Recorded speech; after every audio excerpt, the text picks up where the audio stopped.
Thanks so much for being with us today. We want to welcome back to the program. We've got candidate for State Representative David Ray's back with us. David, how are you, sir? Hey, I'm great, Paul. Good morning to you, and happy Thanksgiving. Happy Thanksgiving. Absolutely.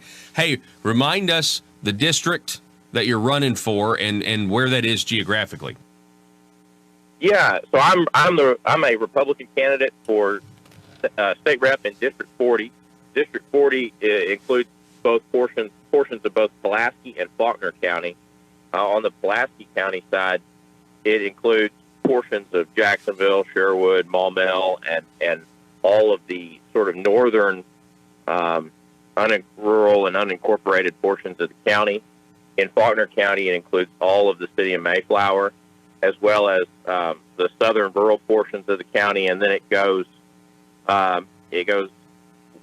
east of Conway, between Conway and Bologna, and goes up and grabs some of that area. So the lines are not really drawn very neatly, so it's hard to describe over the phone, but it covers a big area. Well, I'm excited for this candidacy, and I understand the campaign's going pretty good. I saw your fundraising reporting, and that's good that you're able to raise a significant amount of money. Well, I'm just working hard every day, Paul. That's all you can do in a race like this is work hard and let the chips fall where they may. You know, the reason I'm running is because, you know, I have been I don't know when you started observing the legislative process here in Arkansas, Paul, but I really started observing it up close firsthand around the 2013 session. And since that time, you know, I've been very involved in the process and have come to the conclusion that we desperately need more conservatives in the Arkansas legislature, not just people with an R by their name, although I've been a loyal Republican my whole life and still am. You know, I didn't become a Republican, though, just because I like the color red more than the color blue. You know, I became a Republican because I believe sincerely about issues like the right to life, Second Amendment, lower taxes, actually limiting the size and scope of government. Amen. You know, controlling spending, fiscal restraint, those are all things that are deeply important to me. And I believe strongly we need more people, not less, in Little Rock that care about those things. I couldn't agree with you more. Did you say 2013 is when you started really paying attention? Or I know you didn't say 2019, but it sounded like you said 2019. No, 2013. In 2013, I started working at the Republican Party of Arkansas as the communications director there, and went on to be the spokesman for Senator Tom Cotton's Senate campaign against Mark Pryor, where we finally put him out of office, and the voters got their say after he cast the deciding vote for Obamacare, and then was the state director of Americans for Prosperity Arkansas for a number of years after that, focusing on keeping trying to lower taxes in Arkansas, get more responsible spending in state government. And for the last 3 years, I've been the chief of staff to Lieutenant Governor Tim Griffin and have worked hand in hand with him on some key issues. And so, you know, having been in and around the legislative process for so long, you know, we see this all the time, Paul. A lot of times folks get elected to the legislature and they have good intentions, but they really may not have known what they were getting involved with and were therefore not able to, you know, resist pressure from lobbyists and special interests, or maybe, you know, they ran for office, you know, thinking it was a good idea because they're popular in their hometown or whatnot, and didn't really have well thought out positions on issues. And then, you know, if you don't know what you believe before you go to Little Rock, I can tell you from seeing it firsthand, there's a line of people a mile long that are waiting to tell you what you ought to believe, and typically not good for the taxpayer. Absolutely correct. And what I was going to say is, you know, I have been observing the legislative process for about that long as well, and I completely agree with your assessment, especially about, you know, they're going to tell you what to believe if you don't already know it. But certainly, I've seen this process unfold, and man, it's so interesting how, you know, you'll have talking points that come out about a particular piece of legislation, and they're kind of well organized talking points, especially if it's trying to grow government in whatever capacity.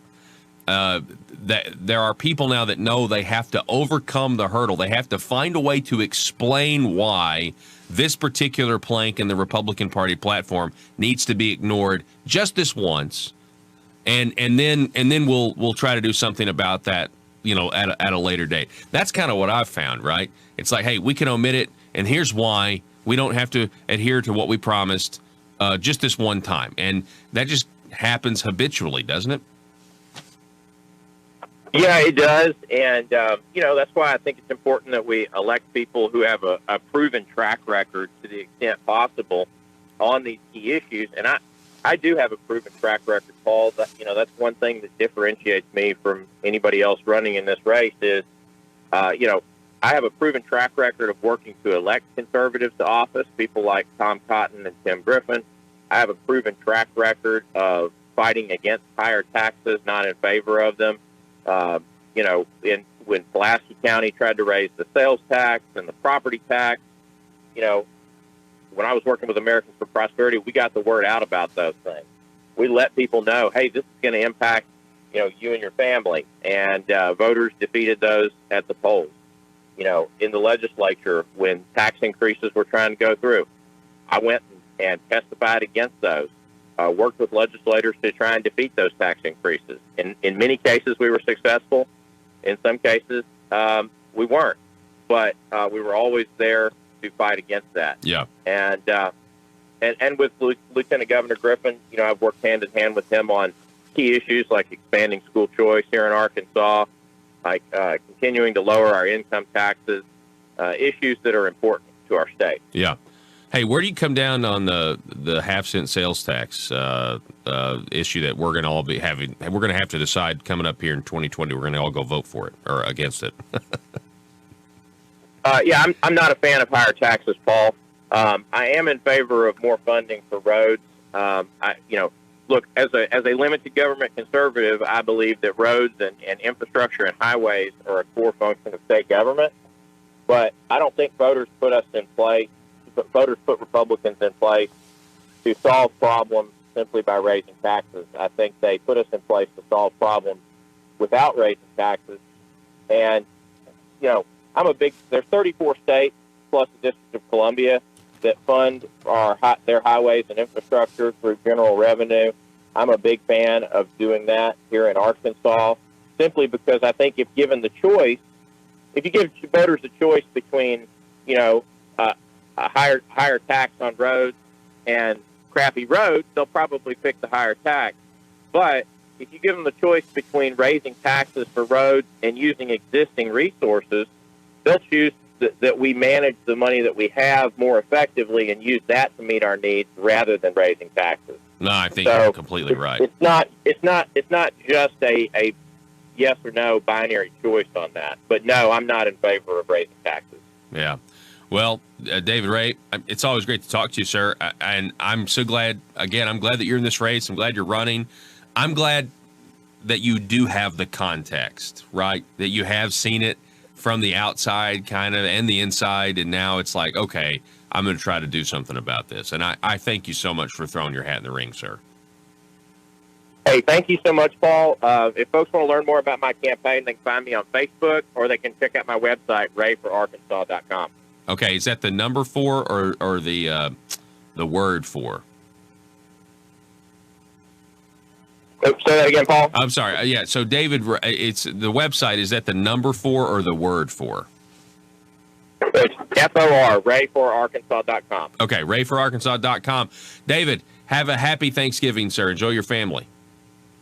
All right, you too, Paul. Okay, all righty. It's always great to talk to David. Man, I'm really excited about that candidacy. I think it's going to be a good campaign. It's already, I think, off to a great start. Are you tired of having to fight the crowds at megastores just to save money grocery shopping? Well, no more. Bill's Cost Plus is the new way for you to save big. Bill's is still your meat store with the same quality certified Angus beef you've come to expect with Bill's 6 picks for just $24. And Bill's carries a full variety of national brands with everything you need. The only difference is you're saving more than ever. Visit BillsCostPlus.com. Follow them on Facebook and Twitter. Bill's Cost Plus now open in all 3 Jonesboro locations. So the first time that we told you about this new book called Great Society, A New History by author Amity Shlaes, it wasn't available to purchase.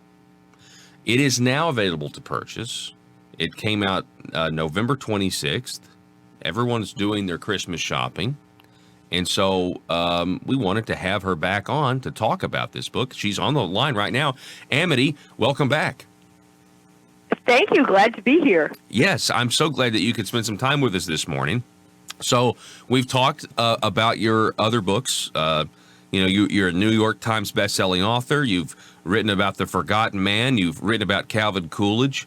By the way, the Conduit founders have recently visited the Calvin Coolidge Center in Washington, D.C., and I guess it's the Coolidge House. And, Calvin Coolidge, his principles are like right down the line of what our principles are. And so your book about Calvin Coolidge is also an excellent read. So what can you tell us, Amity, about how this book so far is being received, your new book, Great Society? The current book is called Great Society, and this morning the New York Times called it deeply flawed. So let's start with that. Okay. The New York Times calls it deeply flawed. So that's got to be a good thing, actually. That probably means that it's completely 100% accurate.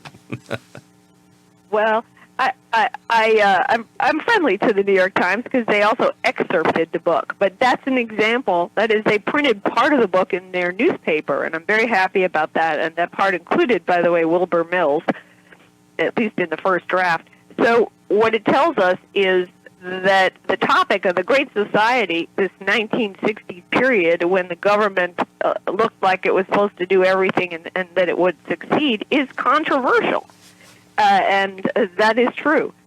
And what my book says is it was really nice for government to try to intervene, but most of what it did, threw a grenade or laid a time bomb for later. So the Great Society was not great. It was problematic, and therefore we shouldn't emulate it. And so, and I know we've talked about before, oftentimes whatever the stated goal is, we're trying to tackle this problem, but you get negative results elsewhere, right? And so your book exposes that. Well, that's right. I mean, Lyndon Johnson really wanted to do everything for poor people. He promised to cure poverty. He didn't say create a palliative. He said cure poverty. And we didn't cure poverty. In fact, poverty flattened out by our poverty data to about 1 in 10 families. And he thought he would end racial division by establishing what we know as affirmative action. Instead, that fostered racial division. It deepened the cracks between blacks and whites, which is sad. He thought that the federal government could make America better. Instead, he destroyed a good swath of old America, what you might call Tocqueville America, the America where communities took care of themselves. They didn't always do a perfect job, but often they did a better job than our history books allow. And imagine a great steamroller coming to your community, and we're kind of going to roll over, flatten what is in place in terms of local institutions or obviate them in order to introduce a federal office to save the people, which doesn't do that very well. So it was an important period, and we live. We think, Paul, that the New Deal of the 1930s shaped our modern life. That's not true to the extent that the Great Society of the 1960s shapes our modern life. Our spending on commitments we initiated in the Great Society is greater than our spending on commitments we initiated in the 1930s.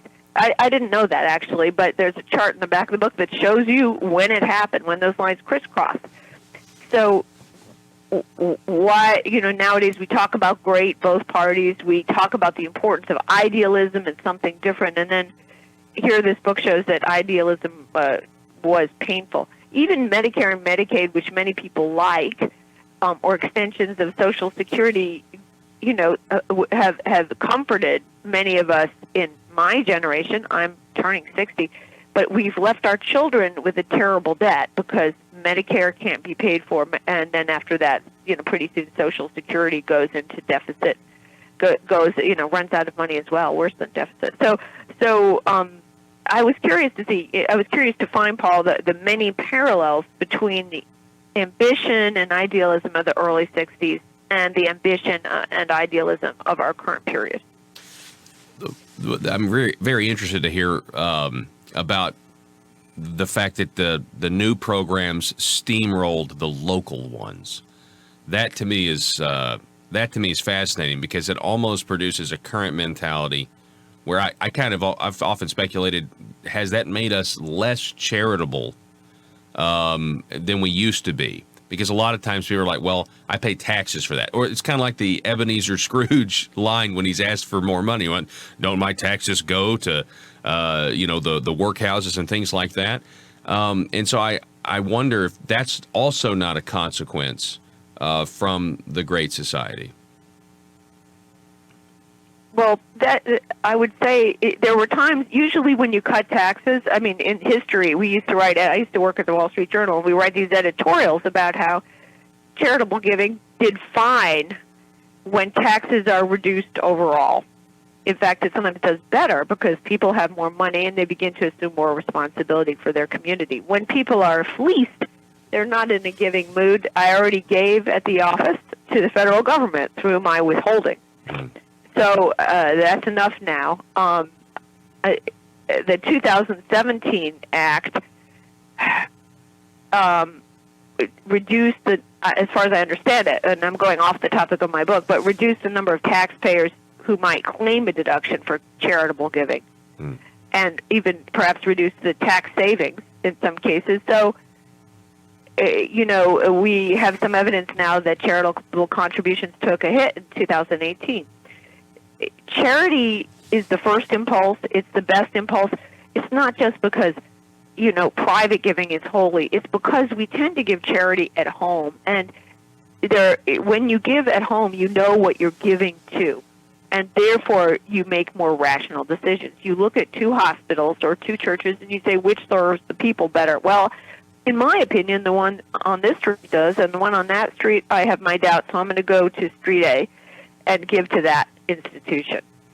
That discretion, that judgment of the people is gone in a federal program written by people in Washington who happen to know, by the way, neither institution, neither church, neither hospital.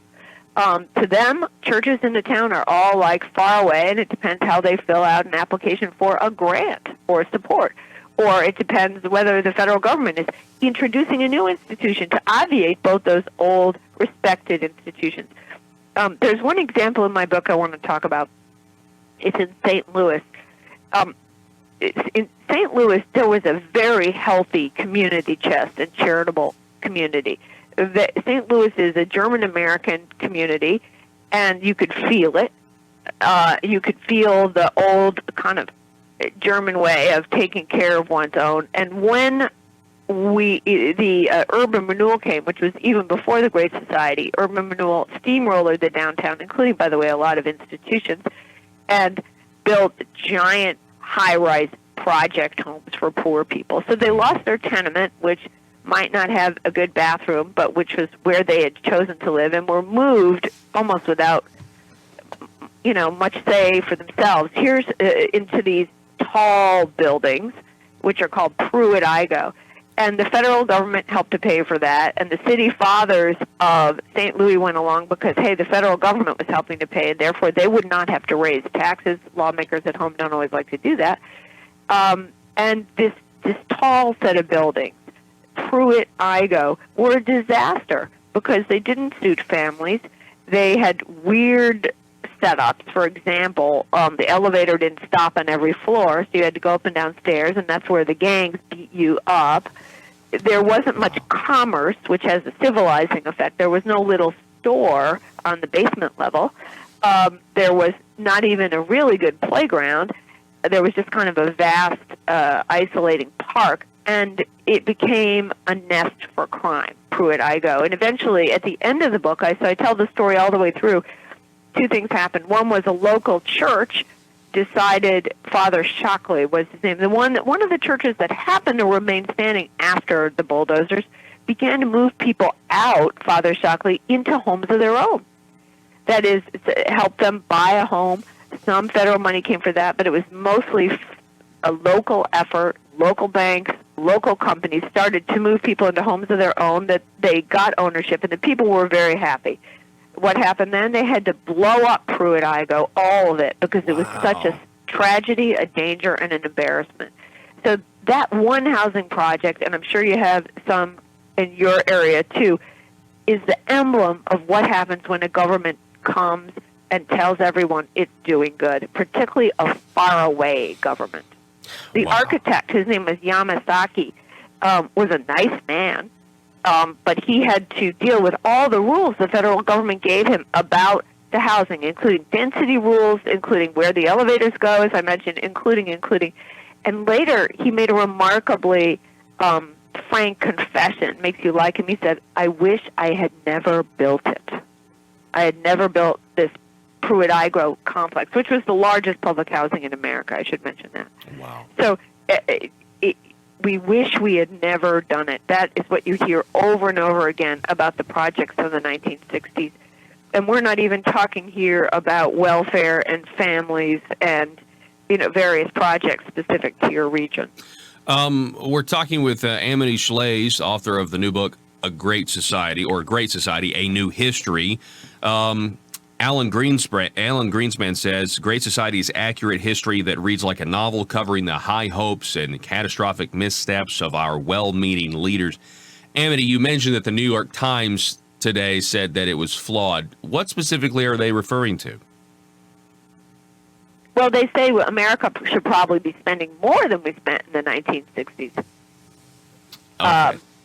More, and well, I didn't quite get all the logic, but the author, Benjamin Applebaum, was critical basically because, gosh, I don't want to misrepresent him, but because he thought that I didn't offer the generous possibility. What I say in the book is, how would America have looked if we'd left businesses more free to grow and community institutions more free to grow rather than telling them how it's all supposed to go? It might have been better. That's what I write. He says, well, Amity doesn't ask, how would it have been if we had spent more?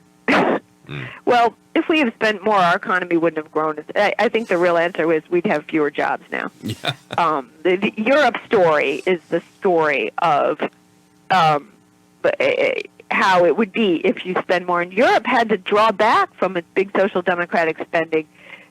Europe unemployment is higher than our unemployment historically. And you see that, as the European social democracy grew and they continued the experiment that we didn't, their structural unemployment rose above ours. And that was a shock, because for a long time it was lower because they were scrappy countries trying to recover from World War II and everybody worked. You mentioned the family earlier. So what effect did the Great Society have on the family? Versus then versus now?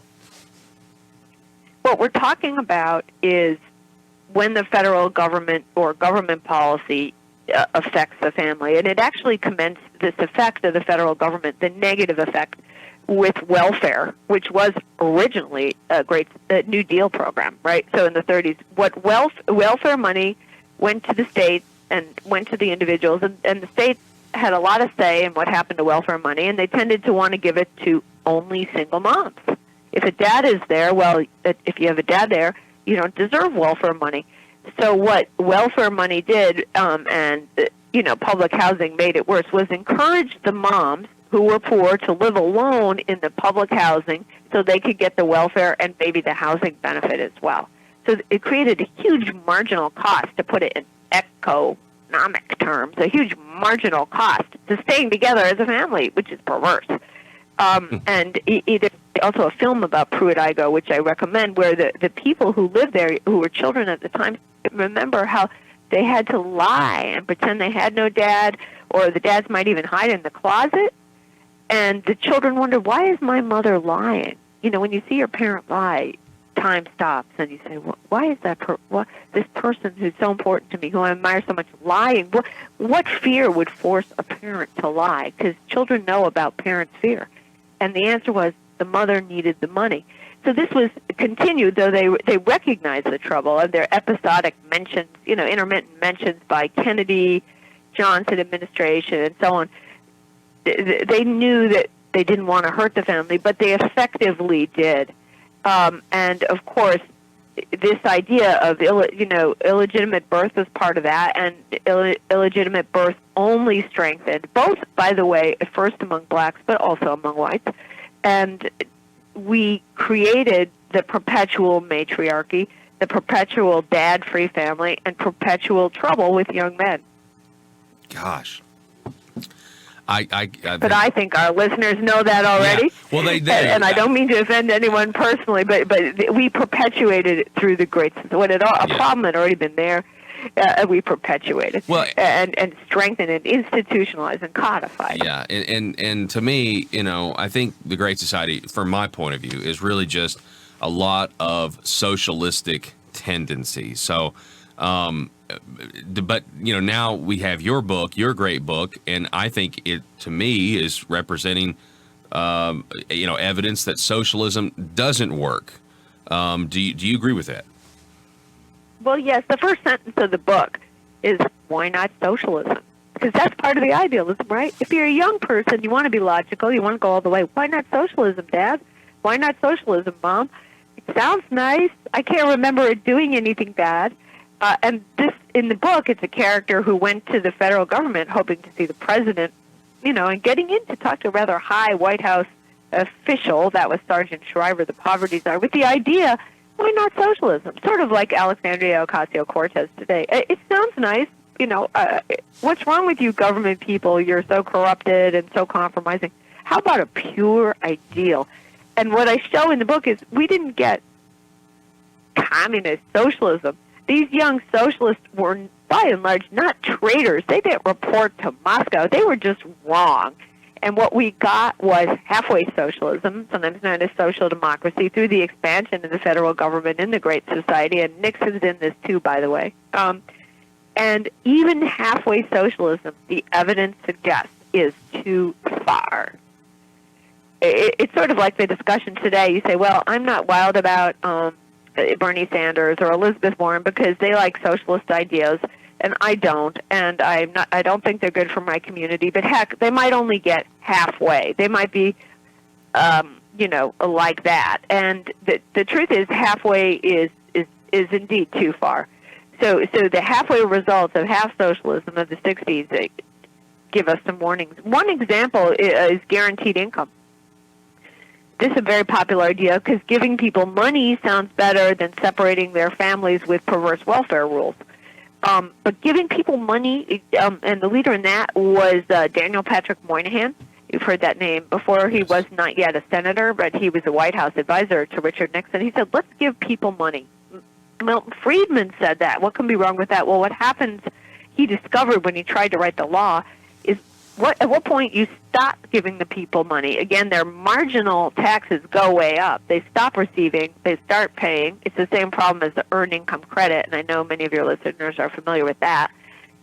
So they're deterred from working more at, say, $30,000 a year or $20,000 a year, or in Moynihan's time, $10,000 a year, because they have to take a huge hit, and they lose their special housing or they lose their Medicaid, and therefore even paying people money, guaranteed income, has a perverse outcome.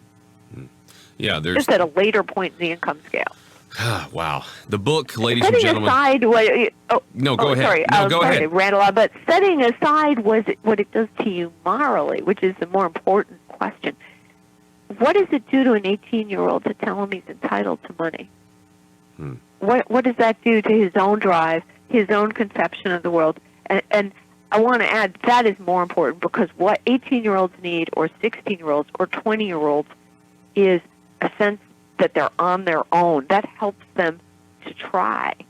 One of the fascinating people I've met in my life is Harrell, the energy king of Oklahoma. Mr. Ham had to do everything for himself. He got married very young. He had trouble finishing high school, and he went to college, but he barely had time because he had to earn money, because he was married and his family didn't have a lot of money. He came from a poor family. And that energized him, and he became Harrell Ham. Continental Resources, right? A great big energy company, led the way in the energy revolution. I wonder what it would have been like if you had said to Harold, who's a smart man, here's $1,000 a month for you, and we'll pay for the college all the way, and we'll pay for the health care. Would he have had the energy to do something new? The same reason young men and women bust out, join the Army and Navy, even though their mother is quite concerned, is that need to show the world that one can support oneself, and that need is precious. So what do we do when we start these handout businesses? We undermine that need. We infantilize our children. We cause them to live in hotel parent the rest of their lives. Wow. We impair them. Sorry to be so bossy. No, Amity, it's been a great time talking with you. Your book, again, Great Society, A New History. Amity Shlaes, everybody. Amity, thank you so much for spending time with us this morning. Hey, we have back with us, we've got Iris Stevens. She's the coordinator for the Northeast Arkansas Tea Party. Iris, how are you this morning? I'm just great. I'm glad to have you with us. I'm glad to be here. So I wanted to have you on. I wanted to kind of preview this District 21 primary between incumbent Senator John Cooper and State Representative Dan Sullivan. Now, first of all, just a little background. You followed the first round. The first time Senator Cooper was elected, he very much needed the support. Him. We gave money. We knocked on doors. We wrote letters for him. We, did everything that we could to get him elected, because we thought that he was going to be very, very conservative, and that he would, number one thing, he was going to try to fight to stop this Obamacare in Arkansas, because we knew what it was going to do financially to the state. We'd already done that study. So we were extraordinarily disappointed when he got down to Little Rock and started making decisions that were totally opposite of what he said he would do when he was running. Mm-hmm. And the number one, of course, was that he voted to continue the Obamacare, and then came home and claimed that it was the best decision, when actually he was working in conjunction with the governor who wanted this, So we've just been very, very disappointed that he has not upheld his promises, that he's voted with Democrats. I would say almost as much as he's voted with Republicans, and for specific issues, So. We actually have an audio clip. Joe, can you play this audio clip? This is just a montage of when John Cooper ran for office the first time. And Iris, actually, let me give you these headphones here. You can listen yourself. Go ahead, Joe, whenever you're ready. First of all, I'd say I'm opposed to the private option. It is Obamacare in Arkansas, and Obamacare from the beginning to the end is an unworkable act. It is a gathering of power, and it will not provide the health care that we need. If we accept this, we are putting Arkansas on the hook for a couple of years. There is a short-term savings, but a couple of years down the road, there is a crossover of costs, and then it's going to be very expensive. Secondly, the idea that this will reduce the amount of cost that is unreimbursed by emergency rooms is also false, because statistics now are showing that that's just not the case, that those costs are also rising regardless of whether or not the private option is incorporated. This is the implementation of the health care exchanges in Arkansas, which is the very fiber of Obamacare. And it is a system that right now is bouncing along on square wheels. It is very expensive. It's going to get more expensive. Premiums are going up and copays are going up. And just this morning we looked at our copay, and it was up tremendously. Okay, so that's just one of the many clips that we have. Iris, your response to that? It's amazing to hear, right? It takes me back a while, yes. And of course, conservatives would have voted for someone who was saying that because it looked like he'd done his study. It looked like he was well aware of what the problems were. So not only were we, sworn to support him, but that's why we were so taken aback when he got down there and he changed his total tune. Yeah. And then was very angry at the Tea Party when we said, wait a minute. Yeah. Wait a minute. What are you doing? You promised that you would do this. And he has been actually actively ugly to the Tea Party and, people in it. Wasn't he responsible for filming sending a camera crew? Yeah. Can I take those off. Yeah. He was yes, he was. We came in one evening and Joe and Brenda were there from Conduit. And in walks this guy with the camera. And so I thought, okay. And I went back there, and I actually knew the guy. And I said, what's going on? He said, well, I'm here to film your meeting. And he said, is that okay? And I said, yeah, we don't have anything to hide. And I said, where's this coming from? And Ray Hackworth, who is, I'm sorry, I'm just going to be real ugly and say the word lapdog for Senator Cooper, came in and he said, well, You just take them off. He said, the governor wants this tape. He wants the film. And I thought, the governor wants a film of our Tea Party meeting? John Cooper had been invited to that meeting. Yeah. We always invite our legislators, let them come and talk about issues, but he wasn't there that night, I don't think. But anyway, so they went ahead and filmed it, and I said, I really wanted to know why the governor would want to be filming. So I called down there, and they said, oh, well, you don't get that information out. And I said, yeah, I think you should. So I filed an FOI on the governor's office to find out what had happened. Lo and behold, when it all came down, John Cooper, through Ray Hackworth and Jim Hendren, had decided to film our Tea Party. Wow. Because they wanted to know what we were saying, what horrible things. All they had to do was ask. Yeah. We didn't hide anything. And I contacted Senator Hendren. He was as nice as he could be. He said, you're right, it was stupid. I apologize. And he just continued to apologize. He said, I'm sorry. It just seemed like it was one of those, it seemed like a good idea at the time. And he said, it was stupid. We should have contacted you and all this. He said, but the other person was John Cooper, who had done it. And when I called Senator Cooper, I said, what's up? I said, you were actually invited. He was the ugliest I have ever had anybody talk to me. And because I have taken outspoken positions, I have ugly people talk to me every once in a while. It was astounding how ugly he was about something that all he had to do was be upfront with. So the reason so you see why we're doing this segment, folks, the context here. This has been, and I can even say, and Senator Cooper is welcome on this program, but he used to come on this program a lot, a whole lot. And that doesn't really happen anymore because of this falling out, because of being elected, saying you're going to do one thing and then not doing it. So I wanted to hash all that out, especially the video, which is fascinating to me. That back during the day, the establishment was very concerned about the arguments of those who were on the right. They were concerned about the influence that the information getting out there that the Republicans weren't actually implementing the platform or weren't actually doing what they're going to do. And we've seen how that's worked out. I mean, largely because of Senator Cooper. The expansion of Medicaid is here. Exactly. And it's not going anywhere. And it's costing us hundreds of millions of dollars. And that actually, I think, kind of goes into this next point, which is where we can say, look at all 7 tax increases that Senator Cooper voted for during the last legislative session. I maintain those tax increases are there because we can't pay for what Senator Cooper failed to kill in the first place. They have to have more and more money, and they will hide it any way possible because this program sucks every available nickel out of it.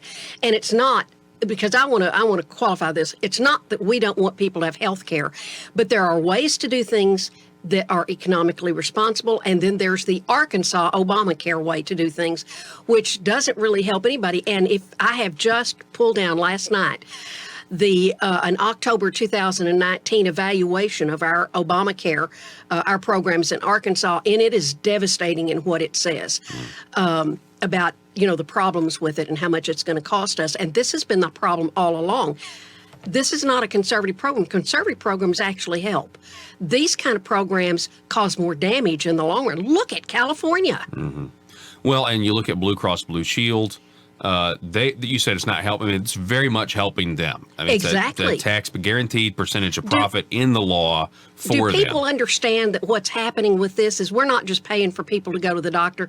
What we do is we pay, $600 and something a month for every person who's established on this program and that goes straight to the insurance companies, whether people go to the doctors or not, whether they really want to be a part of the program or not. Yeah.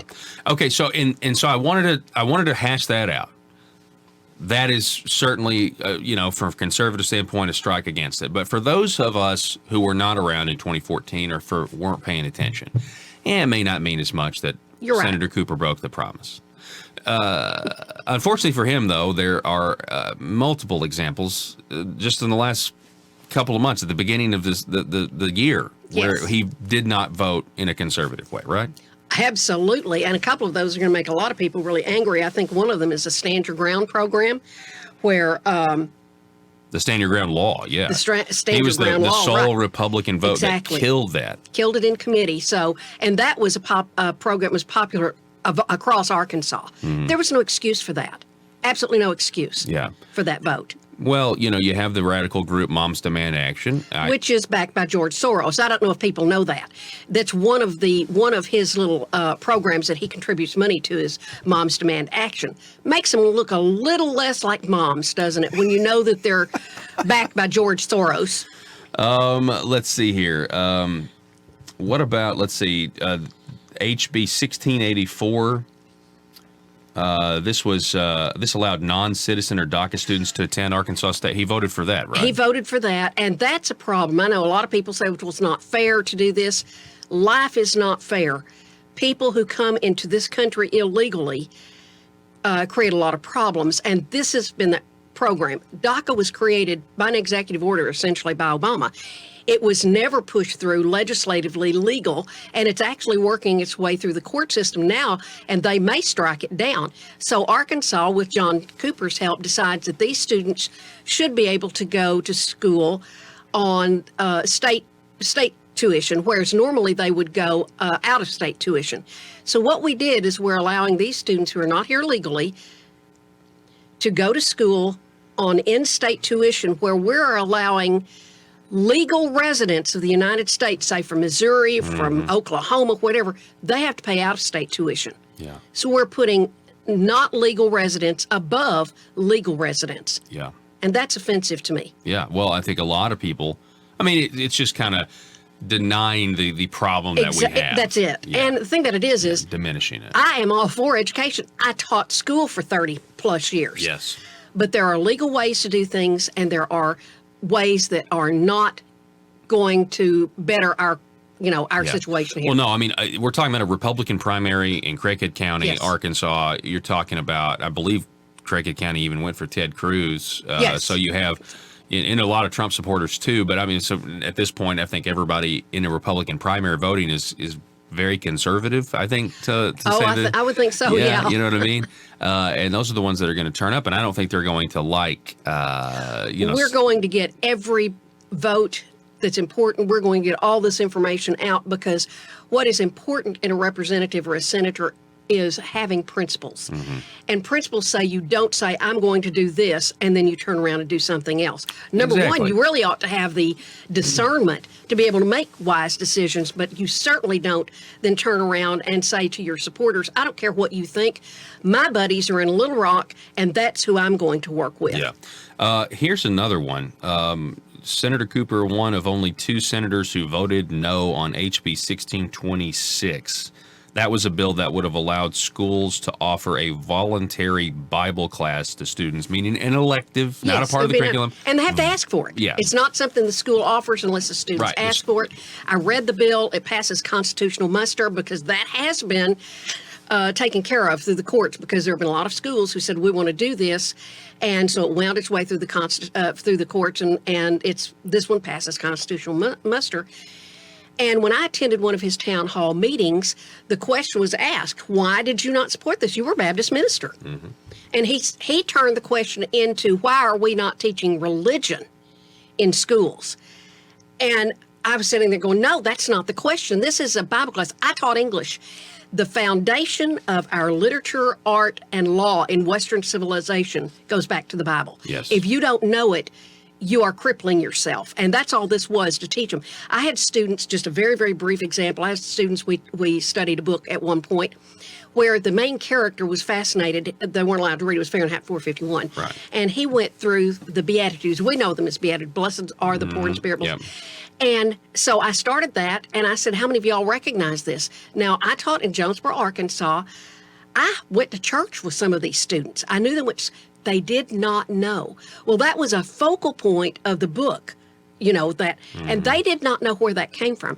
Shakespeare is replete with biblical references that mean things. It would be as if you did not know what Herculean task meant because you didn't know your mythology and that Hercules was extremely strong.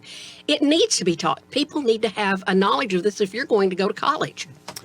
And he voted against it. Why did he vote against it, though? I have no idea. I listened to his explanation, and it didn't make any sense to me at all.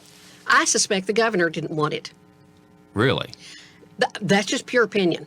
Because it seems like a lot of the votes that Senator Cooper takes that are against what we want are also aligned with what the governor does. Well, and the governor, I mean, to your point, again, it's speculation, but we do know it is a fact that Asa has said, according to the Gazette, he was quoted as saying he's not going to get in, he doesn't know what primaries he's going to get involved in, but he does have his eye up on this one. He's going to endorse Senator Cooper over Dan Sullivan. And the thing about that is I don't even know when all the China gate, when all that is settled, I don't even know if John's going to want Asa's endorsement, quite frankly. Just because it's only a matter of time before there's more media that take a look at what's going on with I've got the a law hint firm. for people.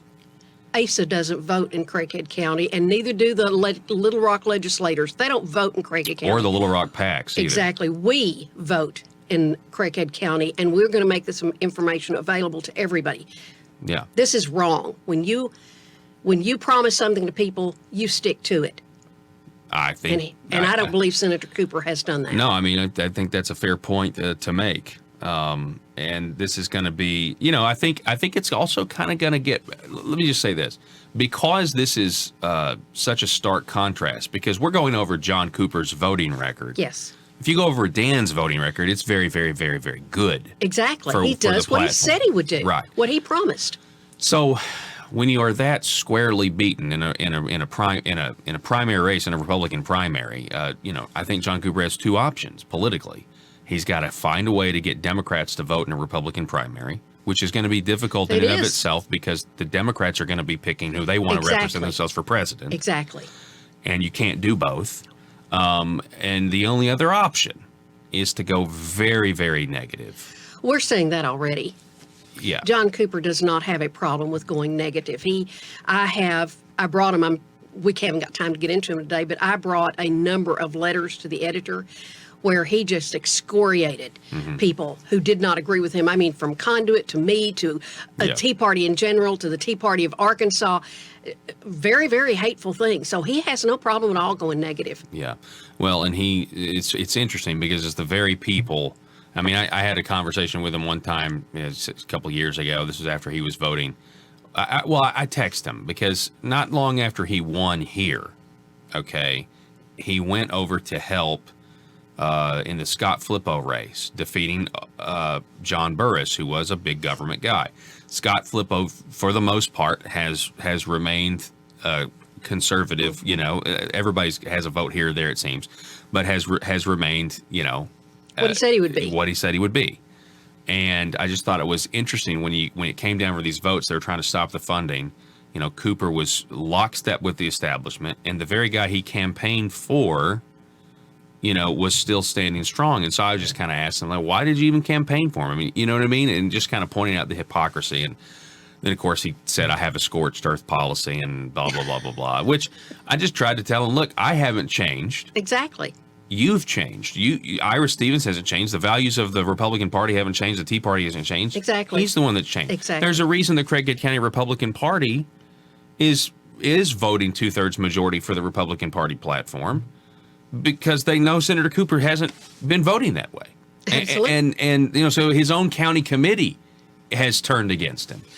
I mean, there's pockets of support in there, but I mean, for the most part, overall, yes, it has. Yeah. And his response to that has been mind-boggling. You know, when he calls when he says that we can't support, political parties. Yeah. And then he also says that, asking your senator or representative to adhere to the platform is the equivalent of what the old Soviet Union did. Compared to the essentially Soviet calling Union. us communists.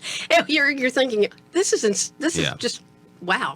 Do you think that there will be a debate between Representative Sullivan and Senator Supposedly Cooper? There will be one in January. I think okay, good. That'll be Dan helpful. Sullivan has put out that, but of course, that was one of the questions, why are we not doing a debate instead of just, and so Dan Sullivan had tried to get set up with a debate, and I think Cooper has agreed to one. Okay, good. They may be going to political animals. Okay. Well, that'll be, I mean, there's been many fair debates done in that forum. Right. So, Ira Stevens, it's always great to talk to you. Thank you. It's great to be Thank you so here. much. All right, folks, we're going to take a break. Don't go anywhere. Back in a moment. Are you tired of having to fight the crowds at mega stores just to save money grocery shopping? Well, no more. Bill's Cost Plus is the new way for you to save big. Bill's is still your meat store with the same quality certified Angus beef you've come to expect with Bill's 6 picks for just $24. And Bill's carries a full variety of national brands with everything you need. The only difference is you're saving more than ever. Visit BillsCostPlus.com. Follow them on Facebook and Twitter. Bill's Cost Plus now open in all 3 Jonesboro locations. Congressman Rick Crawford, when we get to talk to him on Fridays. Rick, how are you, sir? Doing good. Are you surviving in this impeachment environment? I mean, tell us what's going on. I know the Judiciary Committee is now going to meet this morning, right? Right. They were in session till, somewhere, probably after 11 o'clock, maybe later than that. They decided to postpone the vote until this morning. So they're supposed to actually vote here in about an hour and a half, something like that. But, I mean, it's a complete sham. Mitch McConnell came on last night and said that there was zero chance of this ever being of President Trump being removed. So, it's all a political show. I could tell. I mean, Congressman Doug Collins was furious. He's the ranking member on the Judiciary Committee. That, it was like a last minute. They were going to vote yesterday, and at the last minute, Jerry Nadler's like, "No, we're going to vote tomorrow, where the cameras will be there, and now it's going to continue into the weekend." So it very much is a farce. I mean, this is all theater trying to convince the American people that the president has done something wrong here. How does it go from quid pro quo to bribe to now we'll do abuse of power? That just seems very vague to me. Well, it's very nebulous, loosely defined, arbitrary, subjective, all of those things, and that's by design. What they're really trying to do is to hang this scarlet letter on the president to damage his electoral prospects. They don't have a credible candidate that obviously they know they can't beat him at the ballot box, and so they're trying to weaken him and diminish him as he heads into the 2020 cycle. And it's actually having the opposite effect. And they should have learned from the 1998 issue. The difference between this and 1998 with Clinton is that Clinton actually had committed a crime. However, I'm still in hindsight being 2020, I mean, you still look at that and go, well, he didn't commit a crime against the people of the country as much as he did. I mean, he lied to Congress. I don't know if that was necessarily sufficient to remove him from office. Politically, I would say no. Obviously, it didn't have the effect that the Republicans at the time desired. But the fact remains that there was an underlying crime for which he was charged. This is different. There is no underlying crime. This is just a charge of abuse of power. Let me describe abuse of power.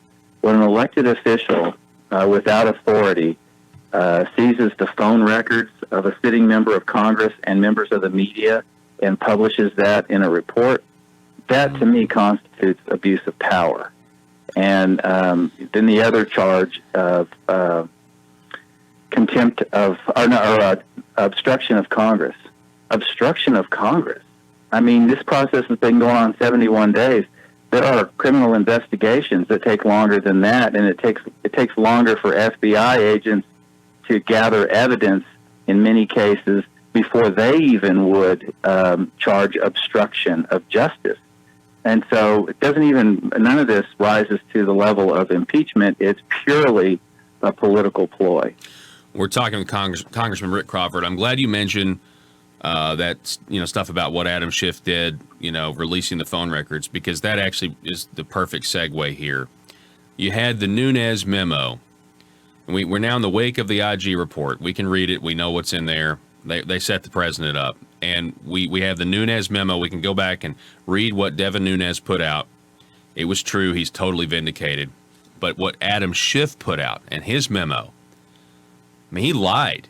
And he has essentially torn this country apart because of his lies.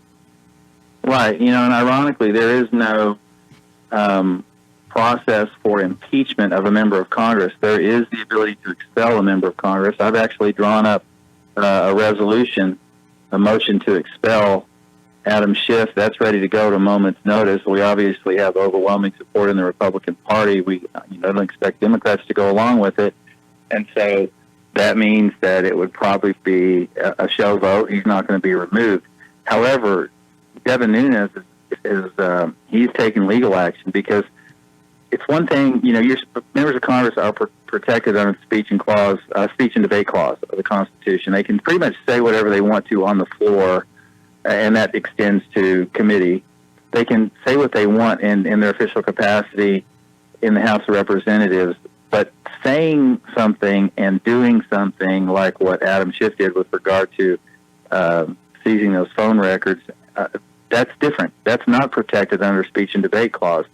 That's probably criminal action, and so Devin Nunes is more than likely, if he hasn't already, going to be taking legal action against Adam Schiff.